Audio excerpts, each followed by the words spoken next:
সূরা নাস নাজিল হওয়ার বিশেষ কারণ কি? একবার লাবিদ বিন আসাম নামক এক ইহুদি ও তার কন্যারা মিলে নবী করিম সাল্লাল্লাহু আলাইহি ওয়াসাল্লামের ওপর জাদু করেছিল। তারা রসুলের চুল এবং চিরুনির দাঁতের ওপর ১১টি গিঁট দিয়ে একটি সুতা বেঁধেছিল এবং তা একটি কূপের নিচের পাথরের নিচে চাপা দিয়ে রেখেছিল। এর ফলে নবীজি শারীরিকভাবে অসুস্থ হয়ে পড়েন এবং মাঝে মাঝে কোনো কাজ না করেও ভাবতেন যে হয়তো করেছেন। তখন ফেরেশতা জিব্রাইল আলাইহিসসালাম আল্লাহর পক্ষ থেকে সূরা ফালাক এবং সূরা নাস নিয়ে আসেন।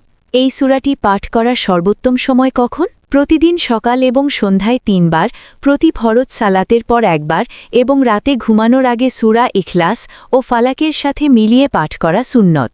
মুআউযিযাতাইন বলতে কি বোঝায়?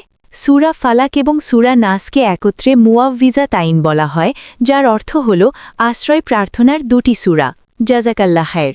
তোমার কাছ থেকে সূরা নাস সম্পর্কে অনেক কিছু জানতে পারলাম। এখন থেকে আমিও প্রতিদিন সকাল সন্ধ্যায় এবং ঘুমানোর আগে অর্থ বুঝে এই সূরাটি পড়ার চেষ্টা করব। আমিন। আল্লাহ আমাদের সবাইকে শয়তানের অনিষ্ট থেকে রক্ষা করুন।